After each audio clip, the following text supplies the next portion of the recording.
Bonjour à tous, nouveau numéro du Mag des Sports sur Radio Dina. Merci pour votre fidélité à ce programme. Ce matin, dans le Mag des Sports, nous faisons un zoom sur la 16e journée de la D1 Togolaise de football. AS OTR confirme leader après cette journée pendant que Tombo FC lutte pour ne pas tomber dans la zone rouge. Résultat, analyse dans cette émission. Et puis, nous reviendrons sur la soirée des I organisée par l'Agicite, une soirée qui a récompensé les meilleures productions journalistiques sportives de l'année 2024.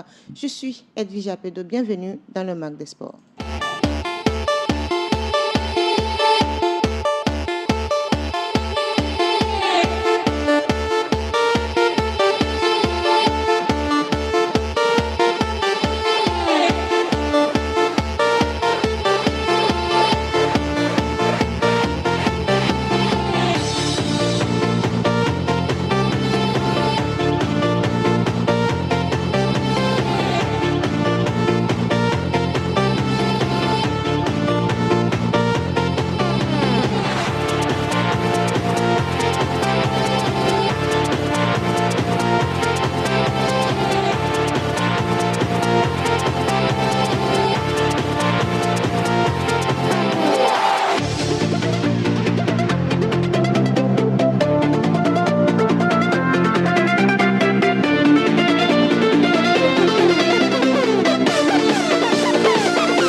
Et on ouvre le magazine avec la 16e journée de la D1 Togolaise de football. Je le disais à l'instant, AS OTR est leader. On dira que c'est un jeu de chaises en tête du classement depuis quelques journées, même depuis le début de la saison, on va dire. Et sur ce plateau, je suis avec Donaldo Basinga. Il est analyste sur le site 228foot.tg. Basinga, bonjour. Bonjour. Ça va? Ça va, on rend grâce. Et le week-end? Ça s'est bien passé. Et le de week-end votre côté? sportif? Oui, ça s'est bien passé avec la DE Lonato. Les matchs étaient assez intéressants. D'accord. Et je le disais tout à l'heure, c'est un jeu de chaises, on va dire, au niveau de en haut de tableau. Maintenant, c'est la SCK avait pris le fauteuil à l'entente 2. Maintenant, c'est la SOTA qui est en tête. Oui, jeu de chaises musicales en tête de la D1 Lonato. Après, vous l'avez dit, la SCK, Unisport est passé par là. Voilà, il y a Unisport aussi. Etc. La S Binantan. Et voilà, lors de cette 16e journée, c'est cette équipe de l'AS OTR qui prend les commandes de ce championnat-là. Mais on ne sait pas si ça va durer, si il sera toujours en tête lors de la prochaine journée. Ça veut dire que c'est un championnat assez serré depuis le début de saison et c'est assez intéressant. Et quand on prend les points de la SOT, ça fait 28 points en attendant l'homologation. Tout à fait. 28 points, mais juste derrière, il y a Asco de Cara qui revient en force pour cette phase de retour. Hein. Oui, quelqu'un m'avait dit que les gros allaient revenir. Voilà. Mais je pense qu'il a raison. Asco qui lentement mais sûrement est en train de revenir progressivement. Malgré une saison assez mitigée, malgré ça, ils sont là. Et ça prouve que ce championnat est assez serré. 2 victoires de rang et vous vous retrouvez tout en haut. 2 défaites de rang. Avec 27 points. Exactement. Là, ils viennent d'enchaîner un 3e match consécutif sans défaite. Voilà. Il suffit de faire une petite série et vous vous retrouvez tout en haut. L'ASCO, on pense, est de retour. Quand on prend le top 5 de la D1 Togolaise de football, et puisque au niveau de 228 foot, on parle de chiffres, quand on prend le top 5, en première position, c'est la SOTA, on le disait tout à l'heure, avec 28 points. Juste derrière, on a ASCO, 27 points. Il y a un point de différence. Juste après, troisième position, Gbolesou, 26 points. Un point de différence avec le deuxième, 2 points avec le premier. Et puis Unisport, qui est à la quatrième position avec 25 points. ASCK, 25 points. C'est juste 2 ou 3 points qui séparent on va dire les adversaires du top 5. Tout à fait. C'est assez serré. C'est extrêmement serré, comme je le disais. Il suffit d'une petite série et vous vous retrouvez tout en haut. Quand je prends les 5 premiers que vous venez de citer, ils restent tous sur des séries positives. Quand je prends la SOTR, il reste sur 2 victoires consécutives. ASCO reste sur 3 victoires consécutives. Gbolesou également qui est arrivé, qui reste sur 2 victoires consécutives. La SCK, c'est vrai, reste sur 2 nuls, mais reste sur 5 matchs consécutifs sans défaite. c'est énorme, voilà. Et ces séries-là permettent à ces équipes-là de se retrouver tout en haut. Dans le C'est top assez 5. serré, voilà. Et quand je prends des équipes comme Boloessou, le Espoir de Zio ou Gomido Espoir qui qui est sont 6e avec 24 points. exactement. Entente qui est 7e avec 24. Et puis Gomido 8e avec 21 points. Exactement, c'est très serré. Oui. C'est très serré. Il suffit d'une victoire de Gomido pour passer de cette huitième place Pour changer de à... position, on va dire. Exactement, exactement. Donc c'est vraiment intéressant pour moi cette saison. Mais la déception, c'est l'entente 2 pour cette phase retour. Vous comprenez quelque chose par rapport peut-être aux analyses que vous faites au niveau de votre site? Oui, c'est un retour sur terre, on va dire, brutal pour cette équipe de l'entente 2. C'est vrai lors du début de saison, on dira, faisait de très beaux résultats. Mais là, quand on prend les statistiques, je trouve que c'est normal parce que c'est l'avant-dernière attaque de ce championnat. Ils ont marqué que 12 buts. Il n'y a que Djumbe de Mango qui fait pire avec 9 buts marqués. Ça veut dire qu'ils se sont basés sur une solidité défensive depuis le début du championnat. Là, ça flanche défensivement et voilà, ça dégringole logiquement. Parce que défensivement, ils étaient bons, Exactement. mais offensivement, non. Exactement. Mais aujourd'hui, puisqu'il y a une petite faiblesse au niveau de la défense...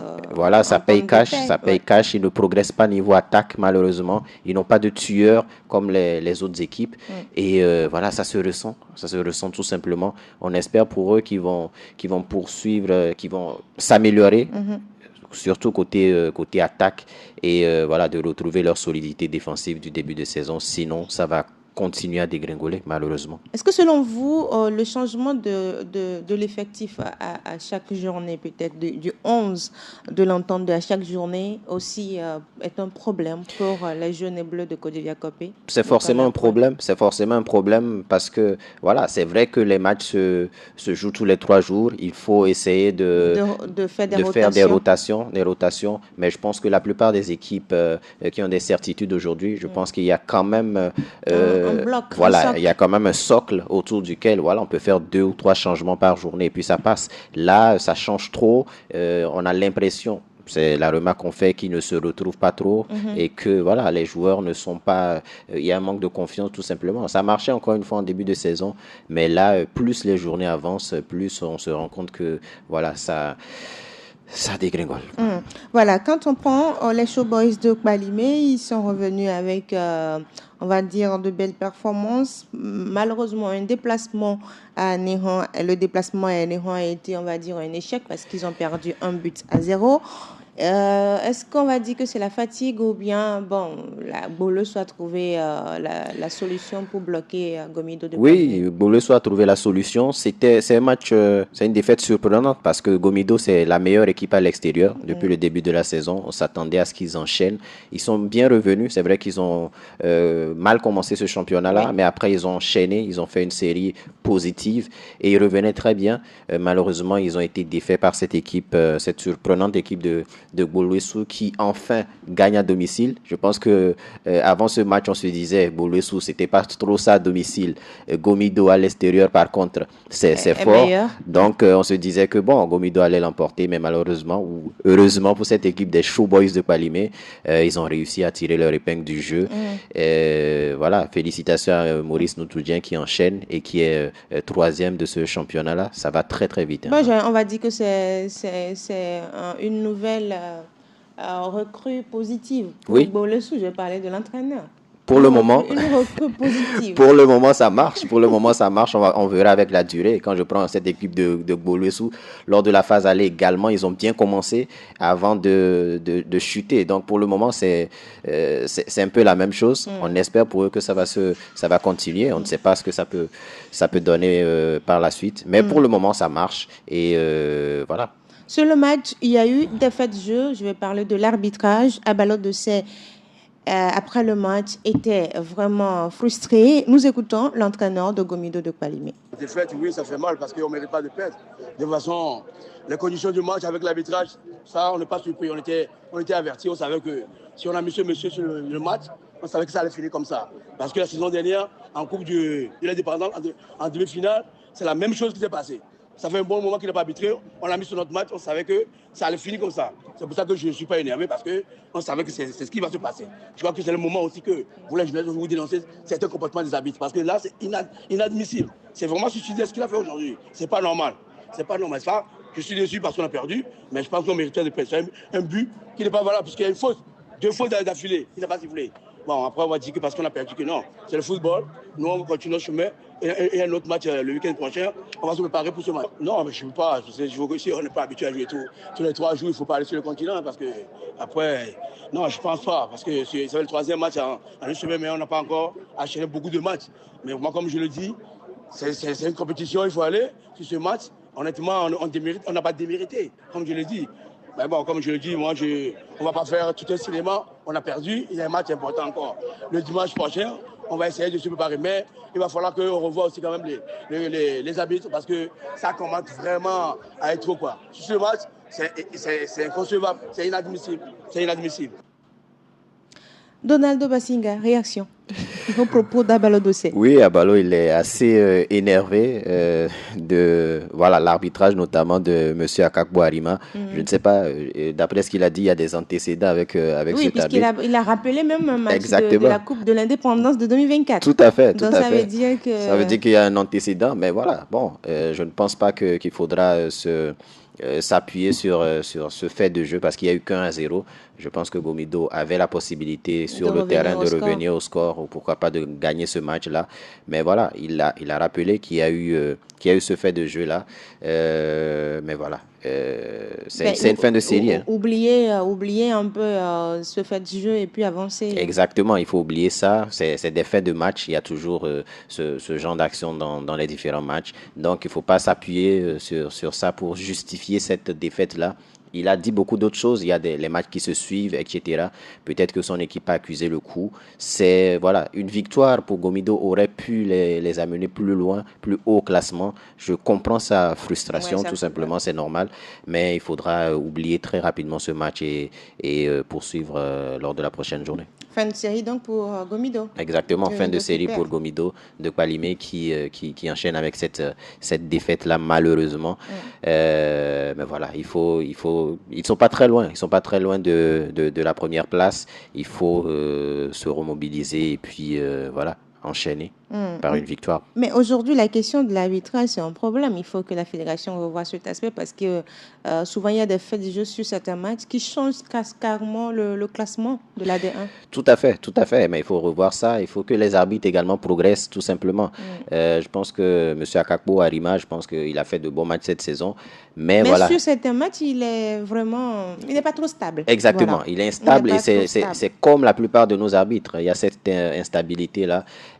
Malheureusement, il faut que la fédération revoie ça, mais qu'est-ce qu'il doit faire? Je pense qu'il faut des recyclages, etc. Je pense qu'ils le font, mais il faut que nos arbitres également progressent. Il faut qu'ils progressent tout simplement. Je pense qu'il y a de nouveaux arbitres également qui arrivent. Il faut mettre un peu de concurrence, voilà. Pour que les gens ne se sentent pas trop à exactement. Il faut mettre de la concurrence. Si un arbitre fait une erreur, on l'envoie en D2 ou en D3. Je pense que c'est des choses qui peuvent c'est la punition les pousser. Normale. Exactement. Vous êtes arbitre FIFA, vous officiez en match de D3, c'est que vous vous réveillez. Exactement. Il faut que vous vous réveillez. Je pense qu'il faudra que les instances puissent penser à des façons de sanctionner, voilà, subtilement ces arbitres-là pour qu'ils puissent revenir à de meilleurs sentiments, qu'ils puissent progresser également. Nous parlons de la 16e journée de la D1 togolaise de football dans le MAG des sports avec Donaldo Basinga, analyste sur 228foot.tg. Tambo de Dacha en difficulté, on va dire, même si Tambo a arraché un match nul devant entendre 2 en déplacement 0-0. Un point pour Tambo, mais les flèches pimentées de Dacha ne vont pas bien. Ils ne vont pas bien de tout. C'est les messieurs match nul de ce championnat-là. C'est une équipe qui fait énormément de matchs nuls. C'est incroyable. Voilà, c'est une équipe qui joue bien.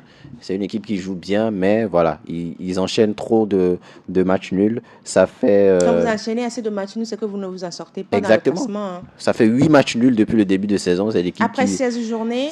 Donc, ils ont fait la moitié de matchs avec... rien que des matchs nuls. c'est un peu trop. 8 matchs nuls. C'est un peu trop, Ah c'est un peu ouais. trop. Et je pense que voilà, ça joue bien, encore une fois, comme je le disais, mais ça ne gagne pas. Et lorsqu'on enchaîne les matchs nuls, on n'avance pas, tout simplement. Vous Quand avez je... joué 8 matchs nuls, vous n'avez que 8 points. Exactement, Vous voyez, exactement. donc Donc, on n'avance pas trop. Moi, je préfère qu'on perde les matchs et on qu'on perd un gagne. match, on gagne l'autre, on Exactement. perd, on gagne. C'est mieux Exactement. que d'enchaîner des matchs Exactement. nuls. C'est comme la SOTR. Ils ont Oui, perdu 6 matchs, ils en ont gagné 9. Ils sont en tête ils sont en de ce tête du championnat. classement. Voilà. Donc, voilà, ils ont changé de coach Tambo. Est-ce que ça va véritablement changer grand-chose? On ne sait pas. Pour le moment, ça n'avance pas. Ça n'avance pas. Et attention à cette équipe de Tambo qui se retrouve tout en bas. Et Ils s'ils sont continuent à 11e enchaîner, avec 17 points. exactement, s'ils continuent à enchaîner les matchs, attention à la relégation parce que les équipes sont en train de revenir. L'AS Barracuda, L'AC l'AC Barracuda, Barracuda. le CDF ACNUR, ces équipes-là ne veulent pas descendre. Alors, il faut commencer à gagner les matchs. Et, quand on prend par exemple Unisport qui a déclaré tout haut lors du début du championnat qu'il joue pour le titre. Mais quand on regarde les statistiques des académiciens de Colombais, ce ne sont pas des chiffres destinés à un club qui veut gagner le championnat. Oui, c'est vrai qu'ils ont la meilleure attaque de ce championnat-là.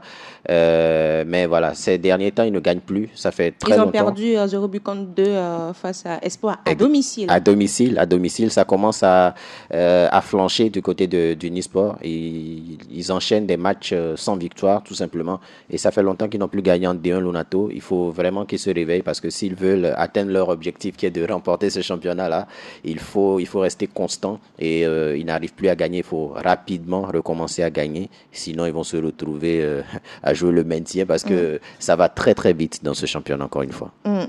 AC Barracuda est dans la zone rouge malgré le match nul face à la SEK, un but partout à Cara. Le club on va dire le club portuaire, même s'ils ont changé de dénomination, est toujours dans le rouge. Toujours dans le rouge. C'est vrai qu'ils revenaient bien avec des victoires, des matchs nuls, etc. Mais voilà, ça n'avance pas. Ils ont fait un très très mauvais début de saison. Une première phase de compétition assez compliquée. Donc pour se sortir de cette zone rouge là, il faut enchaîner des matchs, il faut enchaîner des victoires. Et pour le moment, voilà, ils sont toujours en dents de scie. C'est vrai qu'ils ont gagné dernièrement, mais là avec ce match nul là. Voilà, c'est mieux qu'une défaite en tout cas. Ils avancent lentement mais sûrement parce que devant également, Vous les on voyez verra. sortir de la zone rouge? Je pense qu'ils ont un entraîneur assez expérimenté. Je pense qu'ils ont des joueurs assez expérimentés. Et je pense qu'ils peuvent. Ils peuvent, en tout cas. Moi, je parierais sur le fait qu'ils sortent de cette zone rouge-là.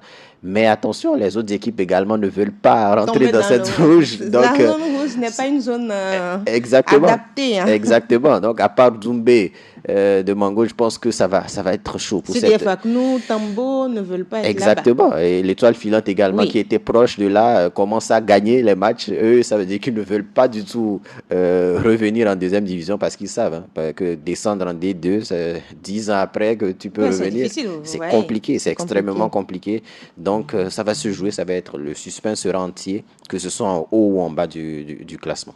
Voilà, 16e journée de la D1 togolaise de football. Entente 2 et Tambo de Datia ont fait match nul 0 but partout. AS Bina, on va dire, échec de l'AS Bina devant Asco de Kiara 0 but contre 1. ASK et AC Barracuda ont fait match nul 1 but partout. Unisport, défaite d'Unisport à domicile 0 but contre 2 face à Espoir de Zio. AS Bolesou a épinglé Gomido de Palimé 1-0. Étoile filante s'en sort devant Doumbé de Mango 3 buts à 0. Et puis l'AS Sauter, leader de la D1 après la 16e journée, a battu CDF Aknou 3 buts à 1.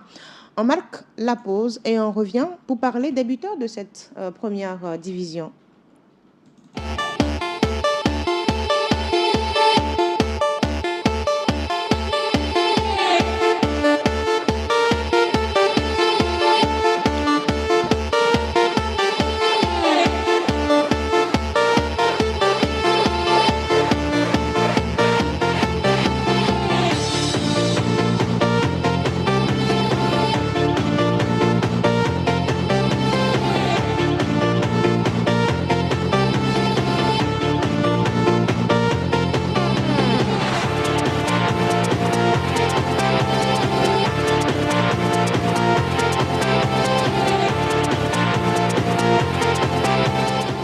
Après la 16e journée de la D1 togolaise de football, Donaldo Basinga, on a des joueurs qui se listrent en matière de but. Exactement, il y a 3 joueurs qui sont à 6 réalisations. Il y a Ouro Gezere Fichal de Gomido de Palimé, Glomarius de l'ASCK et Okutu Ezekiel Obi du FC Espoir de Zio qui sont en tête du classement des buteurs avec 6 réalisations en 16 journées.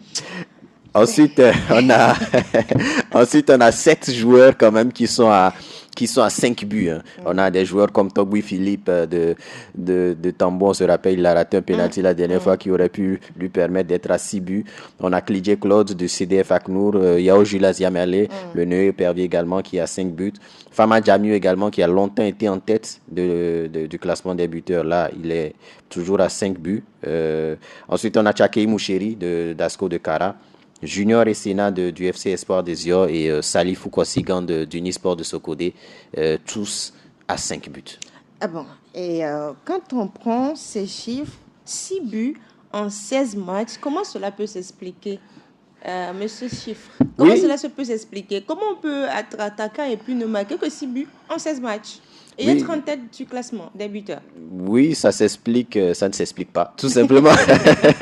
Ça ne s'explique pas. On est juste maladroit. On est maladroit. Je pense qu'il y a plus, malheureusement, il y a plus de buteurs, d'attaquants tueurs dans cette D1 Lonato. Malheureusement, le seul qu'il y avait, c'était Bruno Kokou Avotor. Malheureusement, il s'est éclipsé ou il est parti du côté de l'Algérie. Et voilà, on se pose des questions parce que 6 buts en 16 journées, ça ne fait même pas... on ne veut même pas calculer parce que quand on fait ça ne fait même pas un but sur les 2 matchs. Ça ne fait même pas un but sur 2 matchs. C'est assez grave. Comment on peut l'expliquer? C'est vrai que les journées s'enchaînent. Voilà, même si on joue tous les 2 matchs, on doit quand même marquer au moins 0,5 buts par match. Malheureusement, ce n'est pas le cas. Voilà, on se demande, on se pose des questions. Est-ce que quand on regarde un peu ces chiffres, cela ne détermine pas au même moment les résultats ou bien les performances au niveau des sélections? Parce qu'aujourd'hui, on a des buteurs, on a des attaquants qui sont des buteurs faibles, je vais dire, parce qu'on dit 16 journées de championnat, vous avez marqué 6 buts et vous êtes en tête du classement. Est-ce que ce n'est pas ce qui pose problème au niveau de la sélection, des sélections, je vais dire? Forcément, ça pose question parce que voilà, souvent on a l'habitude de dire pourquoi le meilleur buteur du championnat à 6 buts, on vous prend pour la sélection. Exactement, donc il y a problème forcément. C'est vrai que la sélection A, on a des attaquants qui sont à l'extérieur, mais quand même pour les sélections de jeunes, pour local, les U23, voilà, sur les catégories locaux. Exactement, ça pose problème. On se demande qui on va prendre parce que c'est compliqué. Il faudrait que nos attaquants se réveillent. Je me rappelle des championnats passés, on avait des buteurs quand même. Il y avait les Ouattara Moutalabou, Koudagba qui exactement. À chaque journée émerveillait un peu le public. Exactement. On avait les Yéré Justin qui sont toujours là. Il est toujours là dans ce championnat, mais ça ne marque pas. Je pense à Nan Richard également qui a été meilleur buteur. Qui est revenu à la SK. Qui est revenu, mais bon, voilà. Qui ne retrouve pas ses formes, on va dire. C'est vrai, mais il est avec un entraîneur qui ne mise pas trop sur l'attaque. Oui. On va pas trop parler, mais voilà, il y a un vrai problème. Est-ce que ce sont les attaquants? Est-ce que ce sont les entraîneurs qui ne mettent pas ces attaquants dans de bonnes conditions? Voilà. Est-ce que c'est le système? On se pose des questions. Les attaquants qui sont maladroits. On se pose des questions. Quand je vais prendre l'équipe de l'ASCK, par exemple, qui était la meilleure équipe en attaque. Exactement, qui était la meilleure attaque lors des précédentes saisons avec Jonas Kokou-Komlan. Mais quand on prend cette équipe cette saison, qu'on voit les attaquants, ça court dans le vide. Ils sont assez esselés. Exactement, mais ils sont assez esselés sur le front de l'attaque. Quand je prends Desouza Savant, par exemple, qui était à l'ASCK en début de saison, qui est parti à la trêve, hier, il a fait un doublé avec l'Étoile filante. Pourquoi ça ne marchait pas du côté de l'ASCK? On se pose des questions. Donc c'est compliqué. Je pense qu'il y a un peu des deux. Il y a les attaquants qui sont inefficaces, mais il y a quand même le système de jeu. Voilà. Qui ne permet pas aux attaquants de tout à fait. Est-ce qu'ils ont de bons meneurs de jeu? Est-ce qu'ils courent beaucoup dans le vide et manquent de lucidité au moment de conclure? il y a beaucoup de questions qu'on se pose. Et voilà, quand je prends l'entente de, par exemple, Ouais. Non. qui était très haut au classement, leur meilleur buteur est à 4 buts. On peut On pas peut pas être en haut avancer de tableau avec 4 exactement, buts, hein. on peut pas. Donc c'est assez compliqué et il faut qu'on se pose des questions. Est-ce que ça ne repose pas la question de la formation? Parce qu'aujourd'hui, il faudrait que le Togo mise sur cet aspect aussi, hein. Exactement, exactement. Il faut qu'on mise sur cet aspect-là. Devant, il nous faut des buteurs. Derrière, il nous faut de bons gardiens. Il faut qu'on, il faut Bon, qu'on, c'est bien dit, hein, il faut, gardien et buteur, parce qu'on a voilà. des problèmes quand on prend les sélections. On a de sérieux problèmes avec que ce soit devant ou derrière, mais c'est les deux postes clés. Il faut Oui, quelqu'un qui marque des buts. et quelqu'un qui empêche les buts. Exactement, exactement. Donc il faut qu'on se pose des questions véritablement si on veut que nos joueurs puissent aider la sélection. Voilà, faut pas que demain on accuse le sélectionneur de ne pas prendre des locaux si ça ne donne pas, tout simplement, parce que à la place du coach, je me dis le meilleur buteur du championnat, il a 6 buts en 16 journées. Qu'est-ce que je vais faire avec lui, tout simplement. Donc c'est compliqué, c'est compliqué. Il faut se réveiller, il faut que les entraîneurs également essaient de mettre les attaquants dans de bonnes conditions et puis ne pas penser qu'à la gagne, voilà. Mais il faut essayer de, voilà, il faut marquer des buts tout simplement. Et cette saison, ce n'est pas ça. Je pense que les défenses prennent le dessus sur les attaques et c'est problématique. C'est dommage. C'est dommage. C'est C'est dommage vraiment qu'on se dommage. retrouve avec des buteurs qui ne sont pas tellement de buteurs, on va dire, des attaquants qui ont des problèmes pour marquer des buts et sortir peut-être les clubs en difficulté. Tout à Parce fait. que quand vous prenez l'entente 2, vous étiez en tête du tableau, vous revenez, vous enchaînez avec des comptes performances et votre attaquant n'a que 4 buts. Votre meilleur buteur n'a que 4 buts, ça veut dire qu'il y a un problème. Il y a un vrai Il y a un problème. problème. Il y a un vrai problème. L'AS Kaki était meilleur avant en attaque, aujourd'hui également peine. Il peine énormément, il marque un but ou 2 buts par match. Et même, voilà, même les buteurs là-bas, c'est les ailiers. C'est Glomarius pour le moment qui est meilleur buteur. Il n'est pas en pointe, il joue sur le côté. Bon, Achraf Seydou qui vient d'arriver de Doumbé de Mango pour le moment, il n'a pas encore réussi à trouver le chemin des filets. Il y a un vrai problème du côté de l'ASK. Mais typiquement pour cette équipe, j'accuse plus l'entraîneur que les joueurs. Mais non, ça veut dire qu'il y a un peu des deux. Il y a les joueurs également, il y a également les entraîneurs. Il faut trouver le juste milieu, tout simplement. On passe au deuxième sujet du magazine des sports. Je vais parler de la soirée des I organisée par la JCIT dans quelques secondes.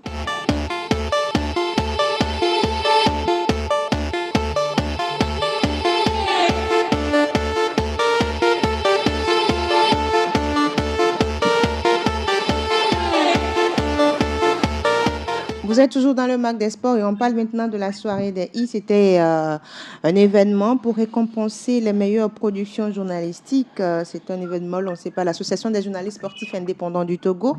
Et nous sommes en ligne avec la présidente de la JCIT, Fifi Assogbavi. Bonjour. Bonjour Eddy, je salue tes invités. Fifi, vous nous recevez? Oui, je vous reçois. Vous me recevez? Alors, qu'est-ce que vous pouvez dire comme bilan, on va dire, à l'issue de la soirée des I organisée on va dire le 11 avril dernier? On peut déjà parler de satisfaction parce que nous avons tenu à organiser cette soirée de distinction et on a réussi à tenir cette soirée-là et je pense que tout s'est bien passé et tout le monde est satisfait. Des I, c'était une soirée pour récompenser les meilleurs du concours d'excellence lancé par la JCIT. Parlez-nous de ce concours, le contexte et les primés pour cette édition 2024, qu'on va dire. Oui, justement, tout est parti de la formation que nous avons organisée à l'intention du membre en 2023, je pense en juin 2023, quand nous étions à Takpami, nous avons organisé 2 jours de formation. C'était le début d'une série de formations qui devait s'étaler sur trois sections.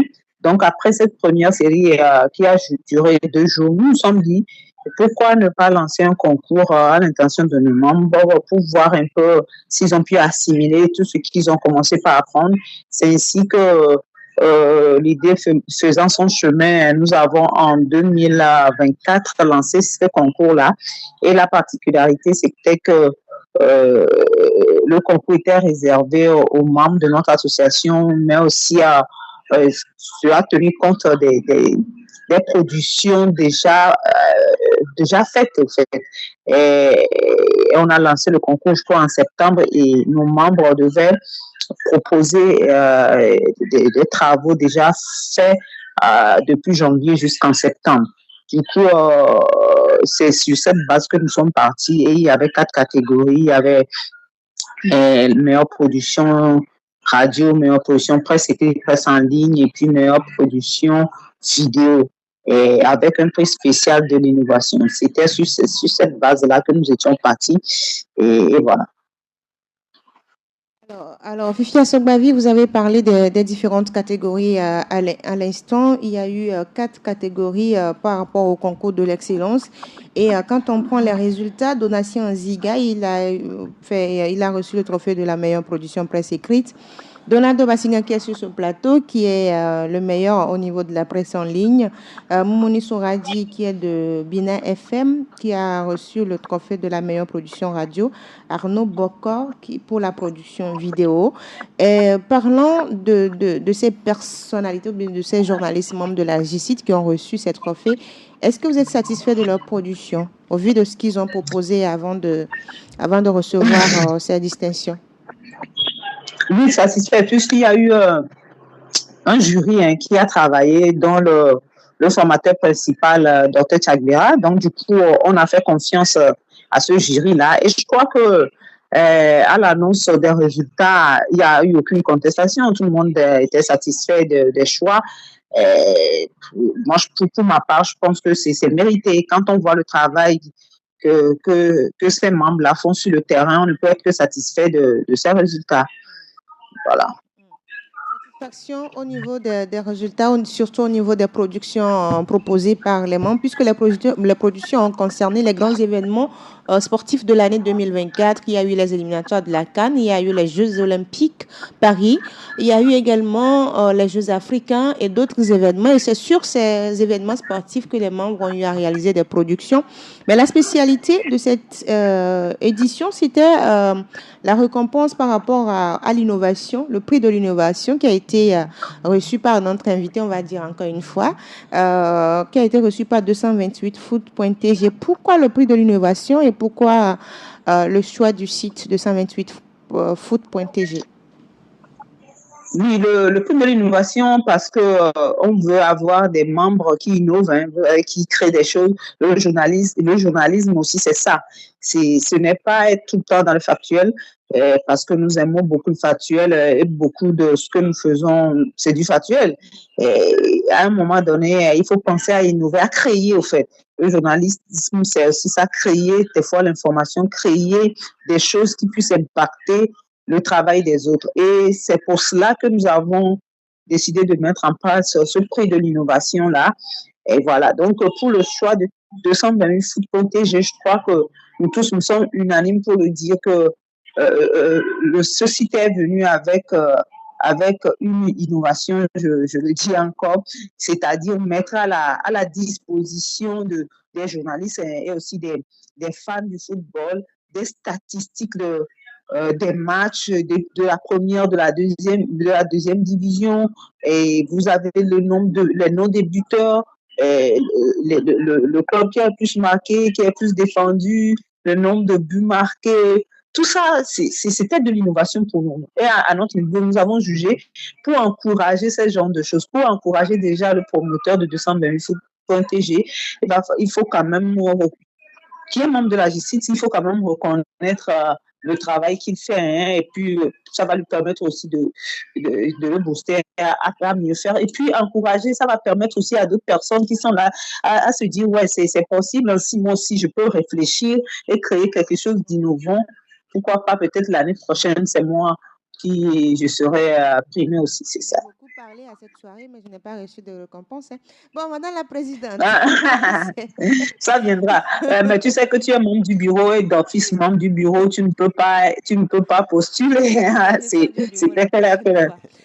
Alors, Ouais. d'une manière générale, c'est une satisfaction globale pour, on va dire, l'édition 2024, même si les récompenses ont eu lieu en 2025. C'est une satisfaction générale et les partenaires, ils étaient à vos côtés.